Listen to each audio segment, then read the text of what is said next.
Start करते हैं। Last class में क्वेश्चन नंबर 4 चल रहा था। जिस ऐप से मैं वीडियो बना रहा था उसकी मैक्सिमम लिमिट एक्सीड हो गई थी, तो क्लास बीच में ही बंद हो गई थी। क्वेश्चन नंबर 4 हम लास्ट क्लास में देख रहे थे। ये वैसे आपका होमवर्क क्वेश्चन है, जस्ट मैं रीड कर रहा था क्वेश्चन नंबर 4। क्वेश्चन नंबर 4 में जो था, चैप्टर हमारा है introduction to GST. Question number 4 में जो ट्रांजैक्शन हुई थी, हिमाचल प्रदेश के ए ने हिमाचल प्रदेश के बी को सामान सेल किया था। उसके बाद हिमाचल प्रदेश के बी ने राजस्थान के सी को सामान सेल किया, और उसके बाद राजस्थान के सी ने राजस्थान के डी को सामान सेल किया। तो सेम एज इट इज़ जो हमने क्वेश्चन नंबर 3 किया था, सेम वैसा ही था, सेम वैसी ही क्वेश्चन की रिक्वायरमेंट्स थी। तो ये क्वेश्चन आपका होमवर्क रहने वाला है। Next question number 5। Question number 5 जो है, गुजरात के जेड ने गुजरात के एल को आपूर्ति की, ठीक है। उसके बाद गुजरात के एल ने राजस्थान के एम को आपूर्ति की। नेक्स्ट एम ने राजस्थान के एन को आपूर्ति की। ये भी same as it is question है, पहले सेम स्टेट में, फिर गुजरात से राजस्थान, फिर राजस्थान से Rajasthan. Same 4 number question, 5 number question बिल्कुल एज इट इज़ है, और रिक्वायरमेंट भी सेम है। जेड ने एल से क्या चार्ज किया, एल ने एम से क्या चार्ज किया, एल ने गवर्नमेंट को क्या पे किया, एम ने एन से क्या चार्ज किया, एम ने गवर्नमेंट को क्या पे किया, और नेट गवर्नमेंट को क्या इनकम हुई। Same as it is 4 number question, 5 number same as it is हैं क्वेश्चन नंबर 3 के। तो 3 आपको करवा दिया था, 4 और 5 आपका होमवर्क रहेगा। नेक्स्ट चलते हैं क्वेश्चन नंबर 6। क्वेश्चन नंबर 6 में हिमाचल प्रदेश के ए ने हिमाचल प्रदेश के बी को सेल किया, और उसके बाद हिमाचल प्रदेश के बी ने हिमाचल प्रदेश के सी को सामान सेल किया। तो इसमें तो सेम स्टेट और नेक्स्ट भी सेम स्टेट, तो ये क्वेश्चन नंबर 1 की तरह है। ये लास्ट क्वेश्चन से भी इजी क्वेश्चन है। इसमें भी रिक्वायरमेंट वही, ए ने बी से क्या चार्ज किया, ए ने गवर्नमेंट को क्या पे किया, उसके बाद बी ने सी से क्या चार्ज किया, और बी ने गवर्नमेंट को क्या पे किया, और केंद्र व राज्य सरकार को नेट रिवेन्यू कितनी हुई। नेक्स्ट क्वेश्चन नंबर 7 की बात करते हैं। क्वेश्चन नंबर 7, पंजाब के एल ने पंजाब के एम को आपूर्ति की, सेम स्टेट। नेक्स्ट उसके बाद है एल ने एम को की, तो एम ने भी हनुमानगढ़ के एन को, तो पहले Punjab to Punjab, next transaction Punjab to Rajasthan, ठीक है। और 2 ही ट्रांजैक्शन है, तो ये भी कोई मुश्किल क्वेश्चन नहीं है, सेम ऐसा क्वेश्चन हमने पहले किया है, तो ये भी आपका होमवर्क रहेगा। एल ने एम से क्या चार्ज किया, एल ने गवर्नमेंट को क्या पे किया, एम ने एन से क्या चार्ज किया, एम ने गवर्नमेंट को क्या पे किया, और नेट गवर्नमेंट को रिवेन्यू, बिल्कुल एज इट इज़। नेक्स्ट चलते हैं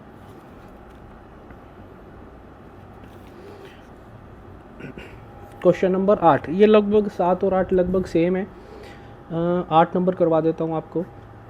गुजरात के एक्स ने 70,000 रुपये का माल कोटा के राजस्थान को आपूर्ति की, और उस पर लगेगा क्या, गुजरात से राजस्थान में आ रहा है तो आईजीएसटी लगेगा, सीजीएसटी एसजीएसटी नहीं लगेगा। उसके बाद कोटा के वाई ने राजस्थान के जेड को दे दिया, ठीक है। पहले गुजरात से राजस्थान में आया, फिर राजस्थान से राजस्थान में आया, और उसने 20% की वैल्यू इंक्रीज़ कर दी, 5% की जीएसटी रेट है, और इसमें कन्फर्म है ना, राजस्थान टू राजस्थान सेल हुई है, तो सीजीएसटी एसजीएसटी रहेगा। वो क्वेश्चन आपको बता रहा है, कोई इशू नहीं है। रिक्वायरमेंट है, एक्स ने वाई से क्या चार्ज किया, एक्स ने गवर्नमेंट को क्या पे किया, वाई ने जेड से क्या चार्ज किया, वाई ने गवर्नमेंट को क्या पे किया, और गवर्नमेंट को होने वाली नेट रिवेन्यू। ये और 7 नंबर क्वेश्चन लगभग सेम है। इसमें पहले गुजरात से राजस्थान, फिर राजस्थान से राजस्थान, और 7th क्वेश्चन में था पहले same state Punjab to Punjab, फिर उसके बाद पंजाब टू राजस्थान, तो कोई ज़्यादा डिफरेंस वाली बात नहीं है। तो 8 नंबर क्वेश्चन आपको करवा देता हूँ। चलो 8 नंबर क्वेश्चन जो था, उसमें गुजरात से राजस्थान में सामान बेचा गया। एक्स ने वाई को 70,000 रुपये में बेचा, जीएसटी की रेट 5% थी, और अलग अलग स्टेट थी, इसीलिए आईजीएसटी चार्ज हुआ। फिर राजस्थान से राजस्थान में बेचा गया, वाई ने जेड को बेचा 84,000 में, और उसमें 5% में से 2.5% सीजीएसटी था, 2.5% एसजीएसटी था, ठीक है। Price charge by X from Y, Y से क्या चार्ज किया, value of supply 70,000 plus IGST कितना 5%, तो 5% आईजीएसटी चार्ज किया, तो 3500 टोटल जो से प्राइस चार्ज किया एक्स ने, वो किया 73,500 रुपीज़। नेक्स्ट, एक्स ने गवर्नमेंट को क्या पे किया, taxes paid by x, x का आउटपुट क्या बनता है, एक्स ने क्या चार्ज किया था, एक्स का बिल ये था, तो एक्स ने वाई से IGST लिया था, तो ये IGST उसको गवर्नमेंट को देना पड़ेगा, तो उसका output IGST 3500 less input ITC की कोई इन्फॉर्मेशन नहीं है, तो इनपुट ITC नील और नेट उसको गवर्नमेंट को पे कितना करना पड़ेगा, एक्स को 3500। थर्ड रिक्वायरमेंट थी वाई ने जेड से क्या चार्ज किया, तो वाई ने जो जेड से चार्ज किया वो था कि वाई ने अपनी जो वैल्यू था 20% इंक्रीज़ कर दी थी, तो 70,000 रुपये का तो उसने परचेज़ किया था, कॉस्ट प्राइस था, उसमें 20% इंक्रीज़ करके 84,000 में उसने वैल्यू ऑफ सप्लाई आई उसकी वाई की, जो उसने जेड को सेल किया था। उसमें CGST और SGST लगेगा, because Rajasthan to Rajasthan sale हुआ था, तो CGST और SGST की जो रेट रहेगी वो रहेगी 2.5%, 2.5%, तो 2100 और टोटल चार्ज क्या किया वाई ने 88,200 रुपीज़ जेड से चार्ज किए। ठीक है, नेक्स्ट रिक्वायरमेंट है वाई ने गवर्नमेंट को क्या पे किया। ठीक है, paid by Y, GST paid by Y to government.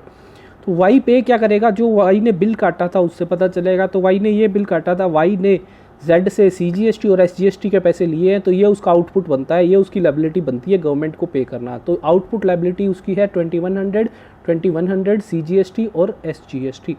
उसके बाद इसको लेस करेंगे इनपुट क्रेडिट। इनपुट कौन सा मिलेगा, जो इसने पीछे से सामान खरीदा था उसका जो बिल होगा उसमें जो चीज़ लिखी होगी उस चीज़ का इसको क्रेडिट मिल जाएगा, जो ये पे करके आया है। तो इसको जो बिल मिला था वाई को, वो बिल था ये जो एक्स ने काटा था बिल, ये वाई ने खरीदा था सामान, तो वाई ने क्या पे किया था, IGST पे की थी 3500 की, तो 3500 IGST का उसको क्या मिल जाएगा, क्रेडिट मिल जाएगा। लेकिन वाई ने IGST तो पे ही नहीं करनी, पे तो सिर्फ CGST और SGST करनी है, कोई इशू नहीं है। IGST का सबसे पहले यूज़ होता है IGST में, लेकिन IGST पे ही नहीं करनी, तो IGST का नेक्स्ट यूज़ किस में होता है, CGST में। हमने लेस कर दिया ITC ऑफ IGST हमारे पास 3500 का क्रेडिट था, लेकिन पे 2100 रुपये ही कर रहे थे 2100, तो 2100 हमने यूटिलाइज़ कर लिया, नेट पेमेंट बैठती है हमारी CGST की नील। और उसके बाद हमारा जो बैलेंस बच गया IGST के क्रेडिट का, वो बचा 1400। तो IGST का फर्स्ट यूज़ IGST में, फिर CGST में, फिर SGST में भी यूज़ हो जाता है, because IGST CGST plus SGST का कॉम्बो है। तो IGST का बचा हुआ जो बैलेंस था क्रेडिट का, वो हमने यूटिलाइज़ कर लिया SGST में 1400। तो अब जो हमारा नेट पेमेंट बैठेगा SGST का, वो बैठेगा 700 रुपीज़ ओनली, जबकि CGST का बैठने वाला है नील। लास्ट जो था revenue, net revenue earn by the government. तो यहाँ पे 3 गवर्नमेंट हैं जो हमारे हैं, एक तो सेंट्रल गवर्नमेंट है, एक गुजरात की गवर्नमेंट है, और लास्ट जो गवर्नमेंट है वो है राजस्थान की। क्योंकि ट्रांजैक्शन हुई थी गुजरात से राजस्थान, राजस्थान से राजस्थान, सिर्फ 2 ही स्टेट गवर्नमेंट हैं और एक सेंट्रल गवर्नमेंट है, 3 गवर्नमेंट्स हमारे क्वेश्चन में है। तो central, Gujarat, Rajasthan. First transaction x और वाई के बीच में, एक्स और वाई के बीच में ट्रांजैक्शन हुई। ठीक है, तो एक्स ने ये बिल काटा और ये बिल काटा, और पे क्या किया एक्स ने, 3500 रुपये पे किए, IGST के पे किए। तो इट मीन्स ये सेंट्रल गवर्नमेंट के पास गए, कितने रुपए गए, 3500 रुपये। तो सेंट्रल गवर्नमेंट के पास गए 3500 रुपये। ओके, नेक्स्ट ट्रांजैक्शन हमारी हुई थी वाई टू जेड। तो वाई टू जेड वाली ट्रांजैक्शन ये रही, और इसमें पेड बाय वाई, वाई ने क्या पे किया, CGST नील, SGST 700 रुपये। तो वाई टू जेड CGST नील और SGST 700, और ये थी ट्रांजैक्शन वाई और जेड की। वाई और जेड वाली ट्रांजैक्शन राजस्थान टू राजस्थान थी। तो यहाँ स्टेट गवर्नमेंट कौन सी है, यहाँ पे स्टेट का मतलब क्या है, यहाँ पे स्टेट का मतलब है राजस्थान, और यहाँ पे स्टेट का मतलब है राजस्थान। तो ये जो हमारा था 700, ये जाएगा राजस्थान में।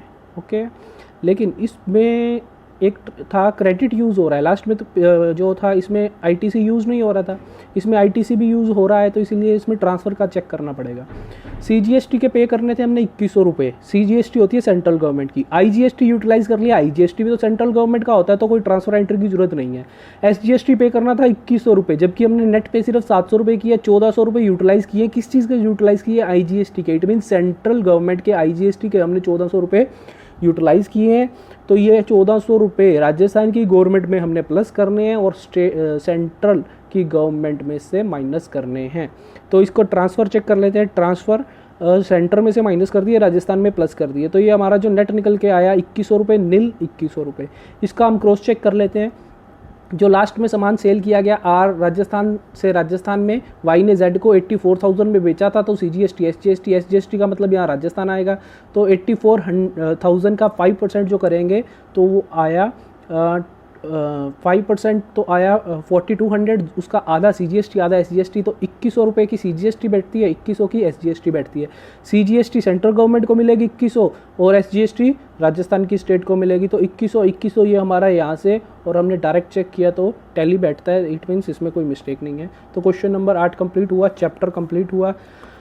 नेक्स्ट स्टार्ट करते हैं चैप्टर नंबर 2 जो कि हमारा है डेफिनेशंस का। ठीक है, चैप्टर नंबर 2 डेफिनेशंस।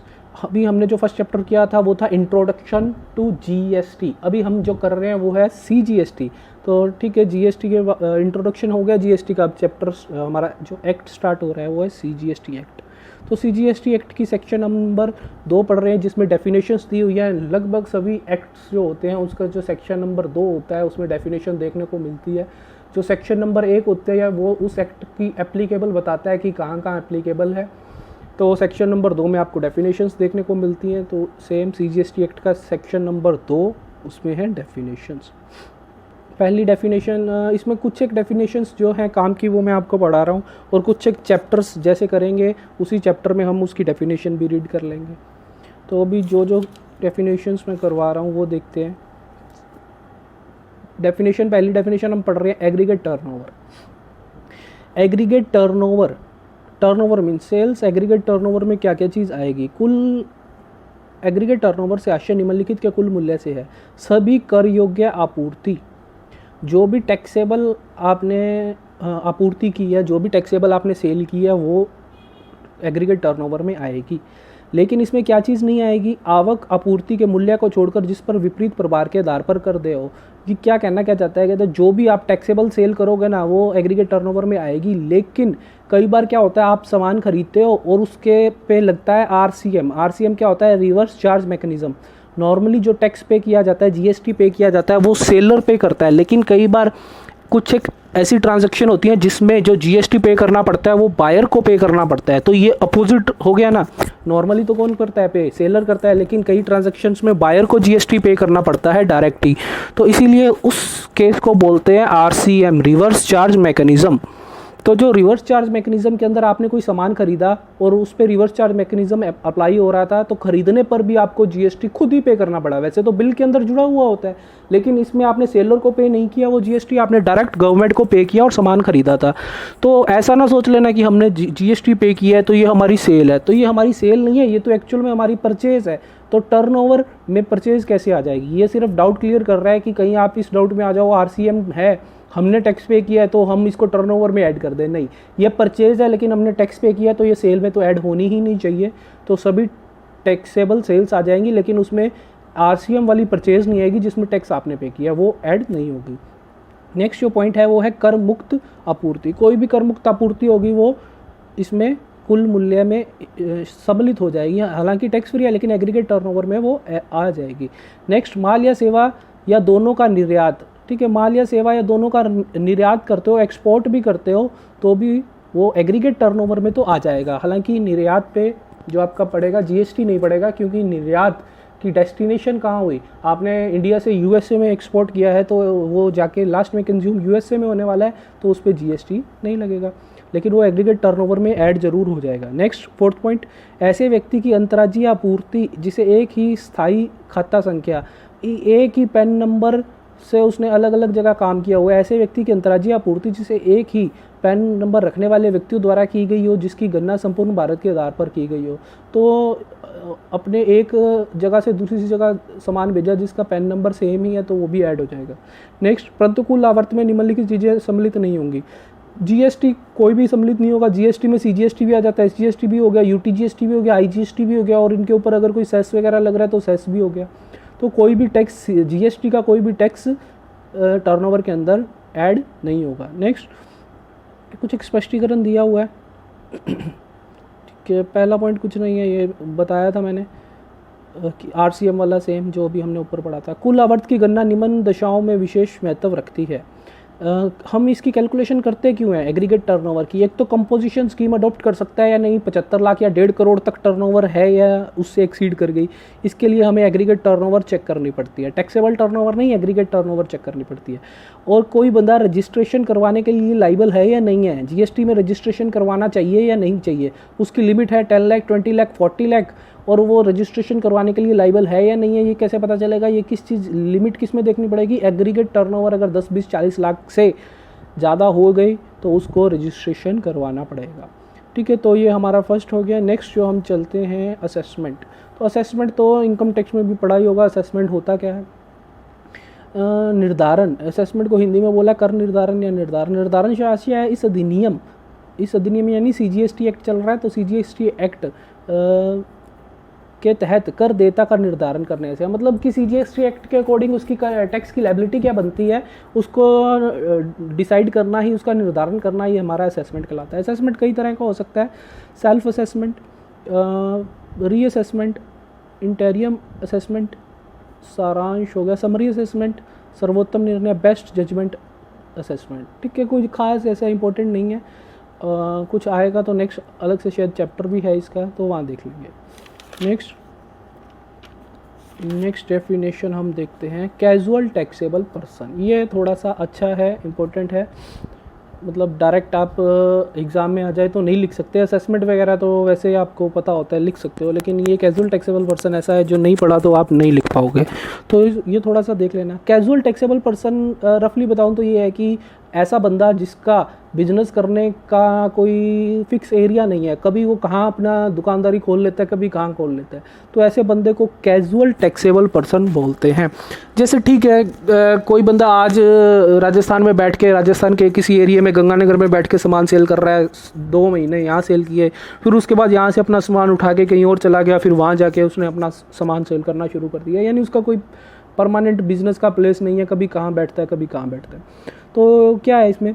आकस्मिक कर योग्य व्यक्ति से ऐसे व्यक्ति से जो माल अथवा सेवा अथवा दोनों से संबंधित व्यवहार कभी कभी व्यवसाय के दौरान करता कब है, कभी कभी या तो कोई सीजनल है, कोई सीजनल बिजनेस कर रहा है, वो 2 महीने की है साल में, 12 महीने में से 3 महीने 4 महीने की है, बाकी टाइम नहीं किया, जो व्यवहार कभी कभी व्यवसाय के दौरान अथवा व्यवसाय की वृद्धि के लिए करता है, लेकिन जो करता है वो होता है उसका बिजनेस ही है। ऐसा नहीं है कि अपनी कोई सेकंड हैंड कार बेची, ऐसी चीज़ नहीं। जो भी वो बिजनेस करता है, जो भी वो ट्रांजैक्शन करता है, वो होती बिजनेस की ही है या बिजनेस की वृद्धि के लिए है। ऐसा व्यवहार प्रधान एजेंट या अन्य किसी हैसियत के रूप में भी किया जा सकता है, के रूप में किसी भी राज्य अथवा यूनियन टेरिटरी में जहां उसके व्यवसाय का कोई निश्चित स्थान नहीं हो किए जा सकते हैं। वो कहीं भी उसके कोई व्यवसाय का कोई निश्चित स्थान नहीं होता और वो कभी कभी व्यवहार करता है। ये 2 मेन पॉइंट हैं, इसी वजह से उसको क्या बोलते हैं, कैजुअल टैक्सेबल पर्सन बोलते हैं। इसके लिए मेन बात क्या होती है, कैजुअल टैक्सेबल पर्सन आज तो राजस्थान में बैठा सामान बेच रहा है, कल को कहीं और चला जाएगा तो गवर्नमेंट उससे टैक्स कैसे कलेक्ट करेगी? तो इसके लिए गवर्नमेंट उससे एडवांस टैक्स ले लेती है।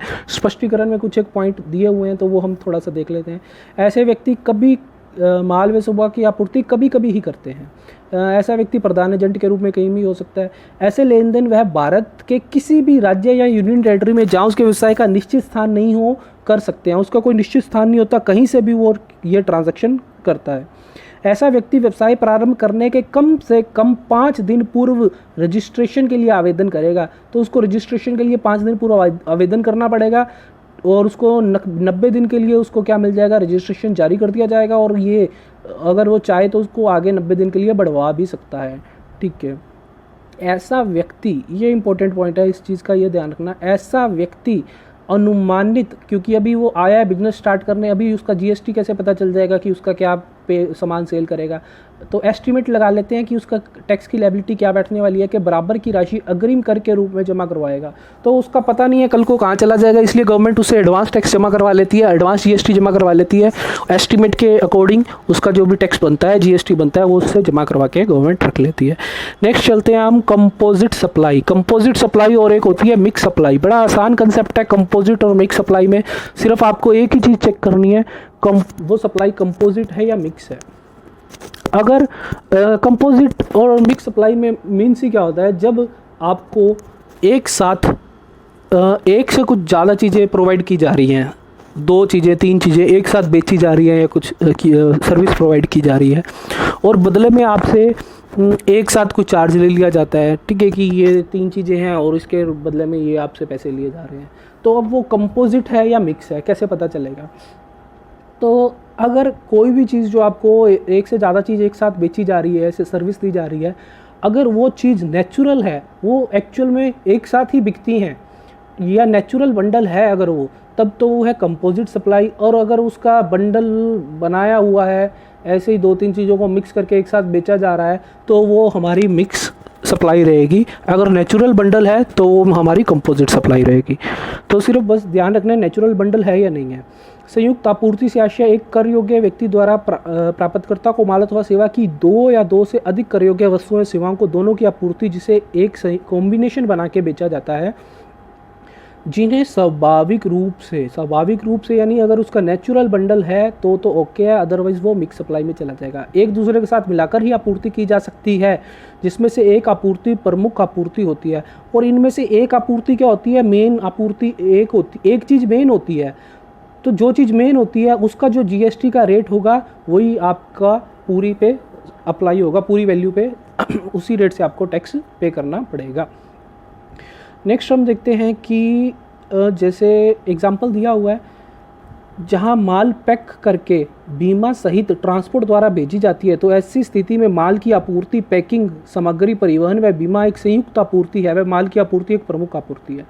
हमने किसी से माल खरीदा तो उसने कहा कि ठीक है ये माल है आपका, इसकी मैं पैकिंग भी करवाऊंगा, स्पेशली इसका बीमा भी करवाऊंगा कहीं रास्ते में कुछ भी हो जाए तो, और उसके बाद इसका ट्रांसपोर्टेशन भी मैं करवाऊंगा। ये सब चीज़ें करवा के आपके जो भी गोडाउन वगैरह में है ये सामान आपको पहुंचा दिया जाएगा और इसके बदले में आपसे ये चार्ज लिया जाएगा। तो वो आपको सामान भी बेच रहा है, वो आपको पैकिंग भी करके दे रहा है, वो आपको इंश्योरेंस भी करवा के दे रहा है, वो आपको ट्रांसपोर्ट की फैसिलिटी भी दे रहा है।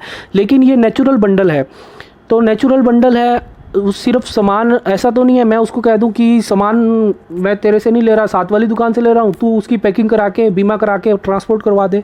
तो वो सामान बेचेगा तभी तो उसकी पैकिंग करवाएगा, तभी उसका ट्रांसपोर्ट और बीमा करवाएगा। तो ये नेचुरल बंडल है। तो इसमें मेन चीज़ क्या है? इसमें मेन चीज़ क्या? पैकिंग है क्या? मेन चीज़ इंश्योरेंस है क्या? नहीं, मेन चीज़ है माल का बेचना, माल की आपूर्ति कराना। उसके साथ साथ वो आपको जो भी चीज़ें हैं साथ में पैकिंग भी करवा के ही देगा, बीमा भी करवा के दे रहा है, ट्रांसपोर्ट भी करवा के दे रहा है। तो मेन चीज़ क्या है? माल की आपूर्ति, सप्लाई हो रही है गुड्स की, और ये है एक कंपोजिशन और कंपोजिट सप्लाई। और इस पे जो टैक्स लगेगा फुल वैल्यू पे, उसने बोल दिया ठीक है आपकी दुकान पे इतनी यूनिट्स आपके गोडाउन में पहुंच जाएंगी, आपसे मैं 2 लाख रुपए लूँगा और आपका पैकिंग भी हो जाएगी, इंश्योरेंस सब कुछ हो जाएगा। तो 2 लाख पे जो रेट लगेगा जीएसटी का, मान लो पैकिंग पे जीएसटी की रेट अलग है और ट्रांसपोर्ट पे अलग है, बीमा पे अलग है, और जो सामान बेचा जा रहा है उस पे अलग है। तो जीएसटी की जो रेट लगेगी पूरी 2 लाख की वैल्यू पे कौन सी लगेगी? जो गुड्स पे रेट है जीएसटी की, वही रेट से चार्ज किया जाएगा 2 लाख पे। नेक्स्ट हो गया डेफिनेशन। नेक्स्ट डेफिनेशन चलते हैं कंसीडरेशन। थोड़ी ठीक है इंपॉर्टेंट डेफिनेशन है, आगे भी हमें देखने को मिलेगी, या तो अभी पढ़ लेते हैं या नेक्स्ट चैप्टर में देख लेते हैं। चलो देख लेते हैं, नेक्स्ट चैप्टर आएगा तो थोड़ा सा रिवाइज कर लेंगे उस टाइम। माल या सेवा अथवा दोनों की आपूर्ति के संबंध में प्रतिफल में निम्नलिखित चीज़ें सम्मिलित हैं। प्रतिफल में ये चीज़ें ऐड होएंगी। क्या क्या चीज़ें ऐड होएंगी? माल या सेवा या दोनों की आपूर्ति के संबंध में प्राप्तकर्ता, जो भी ये माल या सेवा ले रहा है, जो भी इसका रिसीवर है वो, या कोई अन्य व्यक्ति द्वारा किया गया अथवा किया जाने वाला कोई भुगतान।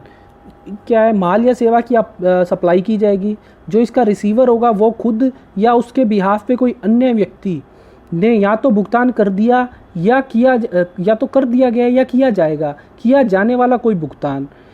चाहे ऐसा भुगतान या तो मनी में हो या काइंड में हो, या तो मुद्रा में हो या किसी रूप में हो, लेकिन इसमें केंद्र सरकार या राज्य सरकार द्वारा दी जाने वाली सब्सिडी को ऐड नहीं किया जाएगा।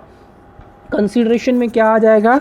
माल या सेवा के बदले में प्राप्तकर्ता, रिसीवर, उसका जो भी होगा सर्विस रिसीव कर रहा है वो, या उसके बिहाफ पे कोई व्यक्ति जिसने पेमेंट कर दी है या कर दी जाएगी मुद्रा में या फिर अन्य किसी भी रूप में, लेकिन इसमें केंद्र सरकार या राज्य सरकार द्वारा दी हुई सब्सिडी को इंक्लूड नहीं किया जाएगा। बाकी चीज़ को क्या माना जाएगा? प्रतिफल माना जाएगा। A point complete. Next B point, माल या सेवा या दोनों की आपूर्ति के संबंध में चाहे प्राप्तकर्ता द्वारा या अन्य किसी व्यक्ति द्वारा, यहाँ तक सेम है, किसी द्वारा किए गए किसी कार्य अथवा नहीं किए गए किसी कार्य का मौद्रिक मूल्य है। किसी कार्य को करने के लिए भी प्रतिफल दिया जा सकता है, नहीं करने के लिए भी प्रतिफल दिया जा सकता है। जैसे कि मान लो कार्य करना तो कोई इशू वाली बात ही नहीं हो, तो पता ही है। नहीं करना क्या हो गया, मान लो ठीक है मेरे पड़ोस में कोई बंदा आता है, यहाँ पे उसने अकाउंट्स की क्लासेस स्टार्ट कर दी, मेरा थोड़े से स्टूडेंट कम होने लगे, तो मैंने उसको क्या बोला कि भाई ये पकड़ो, इतने रुपए पकड़ो और तुम यहाँ पे कोचिंग नहीं करवा सकते। तो मैंने उसको क्या किया, मैंने उसको कंसिडरेशन दे दिया। किस चीज़ के लिए, किसी काम को नहीं करने के लिए। तो किसी कार्य को करने के लिए भी कंसिडरेशन दिया जा सकता है, नहीं करने के लिए भी कंसिडरेशन दिया जा सकता है, तो कोई इशू वाली बात नहीं है। मान लिया सेवा प्राप्त करता या कोई अन्य व्यक्ति किसी कार्य को करने के लिए या नहीं करने के लिए, ठीक है, आप किसी से कोई काम करवाते हो तो उसके बदले में भी पेमेंट कर सकते हो, किसी को कोई काम करने से रोकते हो उसके बदले में भी पेमेंट आप कर सकते हो। सॉरी करने के लिए मौद्रिक मूल्य है, परंतु जिसमें केंद्र या राज्य सरकार द्वारा कोई भी सहायता होगी, कोई सब्सिडी वगैरह इंक्लूड नहीं होगी। उसके बाद नेक्स्ट लाइन बोल रहा है, बेशर्ते माल या सेवा दोनों की आपूर्ति के संबंध में किए गए जमा डिपॉजिट को ऐसी आपूर्ति के लिए भुगतान के रूप में नहीं माना जाएगा। ठीक है, थोड़ी बुक की लैंग्वेज समझ नहीं आएगी। अगर जैसा कि होता है किसी नॉर्मली हम देखते हैं कि कोई अगर घर वगैरह रेंट पे लेता है तो उससे क्या है सिक्योरिटी भी जमा करवा लेते हैं। तो अगर मान लो सिक्योरिटी डिपॉजिट करवा ली कि ठीक है आपने घर लेना है तो 3 महीने का किराया एडवांस जमा करवा दो, ये आपका डिपॉजिट है, जब आप घर छोड़ के जाओगे तो आपको ये 3 महीने का रेंट आपका वापस मिल जाएगा। तो जो डिपॉजिट जमा करवाया गया है वो डिपॉजिट को कंसिडरेशन नहीं मानना, तो सही है ना, लॉजिकल है। वो तो सिर्फ क्या है, सिक्योरिटी है कि जब भी छोड़ के जाएगा कुछ पेंडेंसी ना हो, कोई तोड़ फोड़ ना की हो, कोई लॉस ना हो, तो उसमें से रिकवर कर लेंगे। ये कंसिडरेशन है ही नहीं। जो डिपॉजिट आपने करवा रखा है ये एक्चुअल में कंसिडरेशन नहीं है। और यही बोल रहा है, कहता है कि किसी काम को करने या ना करने के लिए कोई भी पेमेंट की जाएगी, वो तो कंसिडरेशन है। लेकिन अगर कोई चीज़ किसी ने कोई चीज़ डिपॉजिट करवा रखी है, कोई सिक्योरिटी डिपॉजिट करवा रखी है, उसको कंसिडरेशन नहीं मानना। ठीक है, उसके बाद आगे क्वेश्चन में और बोल रहा है कि डिपॉजिट को प्रतिफल नहीं माना जाएगा जब तक कि, यानी कि यहाँ से फिर नेगेटिव स्टार्ट हो गया पॉइंट, कि डिपॉजिट को भी मान लेंगे, कब मान लेंगे, जब तक कि आपूर्तिकर्ता इस जमा राशि को कथित आपूर्ति के रूप में प्रयोग नहीं करता है। जैसे कि मान लो आपका क्या बोलते हैं, इलेक्ट्रिसिटी में आपकी सिक्योरिटी, इलेक्ट्रिसिटी बिल आता है हर महीने, इसकी आपकी सिक्योरिटी जमा रहती है बोर्ड के पास, जो भी है आपका, तो बोर्ड के पास आपकी सिक्योरिटी जमा है, वो सिक्योरिटी है या वो डिपॉजिट है, उसको कंसिडरेशन नहीं मानना। लेकिन आपने क्या है, 1 महीना बिल पे नहीं किया, अगले महीने आपका बिल पिछले बार का वो पेंडेंसी लग के बिल आ गया, सेकंड महीने भी आपने बिल पे नहीं किया, सेकंड महीने भी जब आपने बिल नहीं पे किया तो बोर्ड वालों ने क्या किया, जो आपकी डिपॉजिट, जो सिक्योरिटी आपकी डिपॉजिट करवा रखी थी आपने, उस में से अपनी रिकवरी कर ली और आपकी डिपॉजिट कम कर दी या नील कर दी। तो अब वो जो डिपॉजिट था वो कंसिडरेशन हुआ या नहीं हुआ, हो गया, क्योंकि वो पेमेंट नहीं कर रहा था तो उन्होंने क्या किया, डिपॉजिट में से उठा के अपना जो कंसिडरेशन था वो रिकवर कर लिया। तो वैसे तो नॉर्मली डिपॉजिट जो होता है वो कंसिडरेशन नहीं होता, लेकिन अगर उस डिपॉजिट का यूज़ कर लिया जाए प्रतिफल के रूप में तो फिर उसको कंसिडरेशन माना जाएगा, कोई इशू वाली बात नहीं है। नेक्स्ट बेसिकली तो हो गया, उसके बाद इसको फिर एक्सप्लेन भी किया हुआ है, थोड़ा सा एक्सप्लेन देख लेते हैं। ये आवश्यक नहीं है कि माल या सेवा आपूर्ति द्वारा ही भुगतान किया जाए। हाँ, ये हमने ऊपर भी पढ़ा था, जरूरी नहीं है कि प्राप्तकर्ता ही भुगतान करे, कोई अन्य व्यक्ति भी कर सकता है, जो कि ऐसा अन्य व्यक्ति अनुबंध के संबंध में एक पक्षकार हो अथवा माना गया पक्षकार हो, तो कोई इशू वाली बात नहीं है। पेमेंट की रिसीवर ही करे, उसके बिहाफ पे कोई और बंदा भी पेमेंट कर सकता है। ठीक है, नेक्स्ट डेफिनेशन चलते हैं। सॉरी, अभी यही 1-2 पॉइंट और है। केंद्र सरकार अथवा किसी राज्य सरकार द्वारा आपूर्तिकर्ता को माल या सेवा की आपूर्ति के संबंध में दी गई कोई सहायता प्राप्तकर्ता द्वारा प्रतिफल, ये तो ठीक है ना। गवर्नमेंट कोई भी, सेंट्रल या स्टेट गवर्नमेंट, फॉरेन की गवर्नमेंट नहीं आ रही, सेंट्रल या स्टेट गवर्नमेंट ने कोई अगर कोई सब्सिडी दी है, कोई सहायता दी है, तो उसको प्रतिफल का भाग नहीं मानना, ये हमने पहले भी पढ़ लिया। ये आवश्यक नहीं है कि प्रतिफल का भुगतान मुद्रा में ही हो, ठीक है, अन्य तरीके से भी किया जा सकता है, ये भी हमने पहले ही पढ़ लिया। प्राप्तकर्ता द्वारा जो भी अग्रिम डिपॉजिट करवाया गया है उसको प्रतिफल का हिस्सा नहीं माना जाता, लेकिन अगर इस का यूज़ कर लिया गया है, उसने पेमेंट नहीं करी, उन्होंने उसको एक तरह से फॉरफिट कर लिया, उसका डिपॉजिट जो था उसी को यूज़ कर लिया कंसिडरेशन के लिए, तो वो माना जाएगा। नेक्स्ट है कंटिन्यूस सप्लाई ऑफ गुड्स।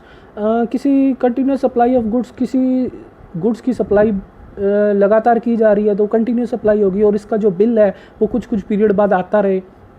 माल की निरंतर आपूर्ति से आशा माल की ऐसी आपूर्ति से जो किसी अनुबंध के तहत तार, केबल, पाइपलाइन या अन्य नालिका के माध्यम से अन्य प्रकार से निरंतर रूप से आवर्ती आधार पर उपलब्ध कराई गई है। ठीक है भी, आपके केबल तार के से आपको हर बार मिल तो रही है उसकी सप्लाई, लेकिन उसका जो बिल है कुछ कुछ पीरियड बाद, 1 महीने बाद, 2 महीने बाद, जैसे भी वो पीरियड कंप्लीट होएगा आपको उसका बिल आ जाएगा, आपको उसकी पेमेंट करनी है, फिर नेक्स्ट 2 महीने बाद फिर बिल आ जाएगा, फिर उसकी पेमेंट करनी है। तो एक तरह से ये क्या हो गई, ये कंटिन्यूस सप्लाई हो गई। इसके लिए नियमित व अवधि के आधार पर आपूर्तिकर्ता प्राप्तिकर्ता के लिए बीजक बनाता रहता है। ठीक है, वो जो भी है नियमित अवधि के आधार पर 2 महीने, 3 महीने, महीने बाद बिल बनाता रहता है, और ऐसे माल की आपूर्ति भी सम्मिलित है जो सरकार द्वारा अधिसूचना जारी की गई है। नेक्स्ट है कंटिन्यूस सप्लाई ऑफ सर्विसेज। जैसे ये कंटिन्यूस सप्लाई ऑफ गुड्स था, वैसे ही कंटिन्यूस सप्लाई ऑफ सर्विसेज हो गया। कंटिन्यूस सप्लाई ऑफ सर्विसेज में भी सेम आश्रय सेवा की ऐसी आपूर्ति में जो किसी अनुबंध के अधीन सामयिक भुगतान की बाध्यता के साथ, भाई भुगतान तो इसका समय समय बाद होगा, महीने बाद, 2 3 महीने बाद, और सर्विस ये पूरा टाइम चलती रहती है, थोड़े टाइम बाद बिल आता रहता है। 3 माह से अधिक अवधि के लिए निरंतर रूप से जो सर्विस दी जा रही है वो 3 महीने से अधिक अवधि के लिए दी जा रही है, और इसका बिल जैसे भी थोड़े टाइम बाद आता रहेगा, तो उसको क्या बोलते हैं, कंटिन्यूस सप्लाई ऑफ सर्विसेज बोलते हैं। नेक्स्ट हम चलते हैं इलेक्ट्रॉनिक क्रेडिट लेजर।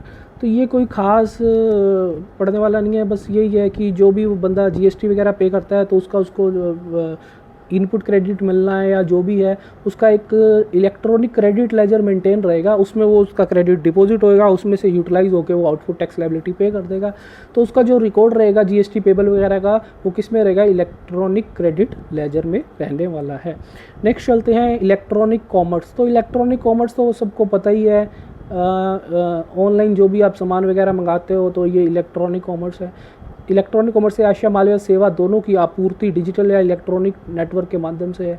ठीक है, गुड्स तो सबको पता है, ठीक है, अमेजोन से मंगवा लिया, फ्लिपकार्ट से मंगवा लिया, तो इसको क्या बोलेंगे, इलेक्ट्रॉनिक कॉमर्स से आपको गुड्स की सप्लाई की जा रही है। क्या सर्विसेज भी इलेक्ट्रॉनिक मोड में हो सकती हैं, क्या हो सकती हैं? इलेक्ट्रॉनिक मोड में कैसे हो सकती हैं, जैसे अपने तो कम चलता है, जैसे किसी अगर डॉक्टर की सर्विस लेनी है तो आप उससे ऑनलाइन भी उसका जो भी है उसकी सर्विस ले सकते हो, कोई कैसे भी है, कंप्यूटर से आप उससे ऑनलाइन बात करके या कैसे भी उस घर से सर्विस ली जा सकती है, कोई इशू वाली बात नहीं है। या किसी एडवोकेट से कोई एडवाइस लेनी है, उससे फ़ोन से एडवाइस ली और उसको पेमेंट कर दी, तो इलेक्ट्रॉनिक कॉमर्स माध्यम से आप सर्विस की भी सप्लाई ली जा सकती है।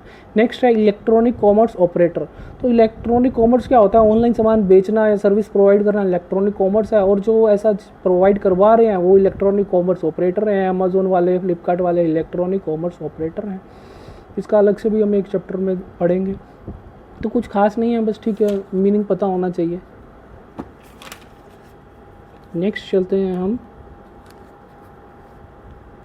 कर मुक्त आपूर्ति।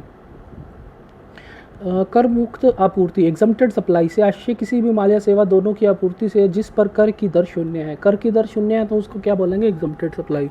जो इस अधिनियम सीजीएसटी एक्ट की धारा 11 सेक्शन 11 हम अभी पढ़ेंगे आगे, शायद नेक्स्ट चैप्टर में है। सेक्शन 11 के अंदर गवर्नमेंट के पास ऐसी पावर होती है कि वो अधिसूचना जारी करके किसी भी चीज़ को एग्जम्प्ट करवा सकती है, किसी स्पेशल ट्रांजैक्शन को भी करवा सकती है और किसी गुड्स को भी करवा सकती है, सर्विसेज को भी करवा सकती है। तो और यही सेम चीज़ सीजीएसटी की सेक्शन 11 में है और वही आईजीएसटी की सेक्शन 6 में है। तो ठीक है, सेम चीज़ आपको सीजीएसटी की सेक्शन 11 में मिलेगी, आईजीएसटी की सेक्शन 6 में मिलेगी। और तो उसको क्या बोलते हैं, कर मुक्त घोषित है, उसको एग्जम्प्टेड सप्लाई बोलते हैं। इसमें माल या सेवा के तहत गैर कर योग्य आपूर्ति भी शामिल है। इसमें जो जीएसटी के तहत टैक्सेबल ही नहीं है, नॉन टैक्सेबल सप्लाई भी शामिल हो जाएगी, जैसे कि पेट्रोल, डीजल वगैरह। नेक्स्ट, कर की शून्य दर पर कर योग्य आपूर्ति। कुछ माल व सेवा पूर्णतः कर मुक्त नहीं है, ये कर योग्य माल सेवा की श्रेणी में आती है, परंतु वर्तमान में ऐसी आपूर्ति पर कर की दर शून्य है। हालांकि वो है तो टैक्सेबल श्रेणी में, लेकिन उस पर गवर्नमेंट ने प्रेजेंट में जो रेट डिसाइड की हुई है वो 0 की हुई है। और हो सकता है गवर्नमेंट जब कभी भी इस पर रेट क्या कर दे, इंक्रीज़ कर दे, 0 से 4 कर दे, 9 कर दे, कुछ भी कर दे, तो रेट चेंज करके कुछ भी इस पर टैक्स लगाया जा सकता है फ्यूचर में। पूर्णतः कर मुक्त माल व सेवाएं, इस वर्ग में सीजीएसटी अधिनियम की सेक्शन, अभी हमने ऊपर पढ़ा सीजीएसटी की 11, आईजीएसटी की सेक्शन 6 के अकॉर्डिंग कुछ चीज़ें गवर्नमेंट कुछ भी क्या है अधिसूचना के द्वारा एग्जम्प्ट कर सकती है, तो वो होगी पूर्णतः कर मुक्त माल व सेवाएं। नेक्स्ट जो है हमारी है गैर योग्य आपूर्ति। ये माल वो इस ऊपर हमने पढ़ा जीएसटी जिस पे एप्लीकेबल नहीं होता, पेट्रोल डीजल वगैरह, उसको क्या बोलते हैं, कर, गैर कर योग्य आपूर्ति। नेक्स्ट चलते हैं नेक्स्ट डेफिनेशन पे। इनपुट, इनपुट से आशय पूंजीगत माल के मूल्य को छोड़कर अन्य किसी भी माल से है। ठीक है, इनपुट से आशय पूंजीगत माल को छोड़कर, अगर कोई आपने कैपिटलाइज कोई मशीनें वगैरह खरीदी हैं अपने दुकान के लिए तो उसको इनपुट नहीं बोलेंगे। उसको छोड़कर अन्य किसी भी माल से है जिसे आपूर्तिकर्ता अपने बिजनेस के लिए या बिजनेस की वृद्धि के लिए उपयोग में करता है, उपयोग करने का इरादा है। ठीक है, कैपिटल गुड्स नहीं आएंगी, अदर चीज़ें जो आप बिजनेस के लिए खरीद रहे हो तो वो इनपुट में आ जाएंगी। नेक्स्ट है इनपुट सर्विसेज। ठीक है, कोई दुकानदार है अपनी दुकान का काम करने के लिए कुछ इनपुट की सर्विसेज भी ले सकता है, कोई भी सर्विस हो सकती है, कोई अगर उसने सर्विस ली है तो उसको इनपुट सर्विस बोलेंगे। इनपुट सर्विस डिस्ट्रीब्यूटर, बुक से नहीं पढ़ रहा, डायरेक्ट बता देता हूँ। इनपुट सर्विस डिस्ट्रीब्यूटर क्या होता है, मान लो एक हेड ऑफिस है, उसकी 5-6 ब्रांचेज हैं, तो हेड ऑफिस ने क्या किया, किसी से डायरेक्टली कॉन्ट्रैक्ट कर लिया कि हमारी ये 5 ब्रांचेज हैं और आपको ये इन 5 ब्रांचों में क्या करनी पड़ेगी, अपनी सर्विस क्या करनी पड़ेगी, प्रोवाइड करवानी पड़ेगी। उन्होंने इकट्ठा कॉन्ट्रैक्ट कर लिया, ठीक है आपको ये 5 लाख रुपए की से हमारा कॉन्ट्रैक्ट हुआ, ये 5 सर्विसेज हमारे ब्रांचेज हैं, इसमें आपको हो ये सर्विस देनी पड़ेगी। तो एक तरह से ये हो गया input service distributor. Head office द्वारा जो इनपुट सर्विस है वो डिस्ट्रीब्यूट की जा रही है अपने ब्रांचेस को। नेक्स्ट है इनपुट टैक्स। ठीक है, जो आपने अभी ऊपर इनपुट खरीदा तो उस पर जो आपने टैक्स पे किया उसको बोलते हैं इनपुट टैक्स, जिसका आपको कि क्रेडिट मिलता है। ठीक है, इनपुट का अभी हमने 1-2 क्वेश्चन लास्ट चैप्टर में किए थे, 2-3 क्वेश्चन, तो उसमें जो हम इनपुट टैक्स क्रेडिट लिखते हैं वही चीज़ है ये इनपुट टैक्स। बुक में काफ़ी लंबा दिया हुआ है, कुछ खास इसमें है नहीं। नेक्स्ट चलते हैं intra state supply of goods. Intra state supply of goods, अब intra state supply of goods क्या होता है, माल की राज्य के भीतर आपूर्ति से आशय राज्य के भीतर। ठीक है, राजस्थान का सामान राजस्थान में ही बेचा जा रहा है तो उसको बोलते हैं intra state supply of goods. अधिनियम 8 में निर्दिष्ट है के द्वारा बस। ठीक है, इंट्रा स्टेट सप्लाई क्या है, विद इन राजस्थान, या मतलब राजस्थान का बंदा राजस्थान में, पंजाब का बंदा पंजाब में, जहाँ का बंदा भी है वहीं सेल कर रहा है, तो वो इंट्रा स्टेट सप्लाई है। नेक्स्ट है इंट्रा स्टेट सप्लाई ऑफ, ये था ऑफ गुड्स, गुड्स अगर बेची जा रही है राजस्थान की राजस्थान में। नेक्स्ट है intra state supply of services, अगर सर्विसेज भी राजस्थान की राजस्थान में दी जा रही है तो वो क्या होगा, intra state supply, intra state supply of services. Next है इनवर्ड सप्लाई। इनवर्ड सप्लाई क्या है, जो सप्लाई आपने कोई सप्लाई ली है तो वो इनवर्ड सप्लाई हुई। एक व्यक्ति के संबंध में आवक आपूर्ति से आशय माल सेवा अथवा दोनों की प्राप्ति से होगा, चाहे ऐसी प्राप्ति क्रय द्वारा, अधिग्रहण द्वारा या अन्य किसी साधन से हुई हो, अथवा ऐसी प्राप्ति प्रतिफल के बदले हुई हो अथवा बिना प्रतिफल के। ठीक है, आपने कोई भी सप्लाई ली है, इनवर्ड सप्लाई ली है, चाहे वो पैसे के बदले ली है या प्रतिफल नहीं दिया, उसको हम इनवर्ड सप्लाई बोल देंगे। नेक्स्ट है जॉब वर्क। जॉब वर्क क्या होता है, बुक से नहीं डायरेक्ट बता रहा हूँ। जॉब वर्क क्या होता है कि कोई चीज़, कोई कंपनी है उसमें कोई चीज़ का प्रोडक्शन हो रहा है, वो कंपनी सारी चीज़ अपने यहाँ पे अपने ही जो भी उसका फैक्ट्री है सारी चीज़ वहाँ नहीं बनाती। कई बार वो क्या करते हैं, उसका कोई एक पार्ट, एक कंपोनेंट किसी और के साथ उसका क्या कर लेते हैं, कॉन्ट्रैक्ट कर लेते हैं कि ये चीज़ आप हमें बना के दे देना, उसके बाद वो अपने फैक्ट्री में लाके उसको उसके साथ असेंबल कर देते हैं। तो यानी पूरे काम में से कुछ काम वो किसी और को दे देते हैं। उसमें क्या होता है कि जो रॉ मटेरियल वगैरह होगा वो कंपनी खुद देगी। ठीक है, जो मेन कंपनी होगी वो जॉब वर्कर को खुद रॉ मटेरियल की सप्लाई करेगी, इंस्ट्रक्शन देगी, ऐसा ऐसा हमारी इस हिसाब से क्वालिटी से आप सामान बना देना, और उसके बाद वो सामान बना के जॉब वर्कर वापस कंपनी को भेज देगा।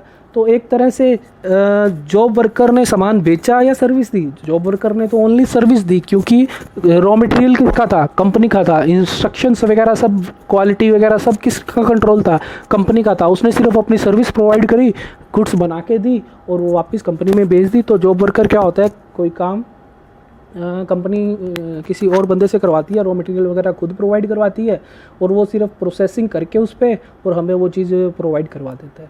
नेक्स्ट चलते हैं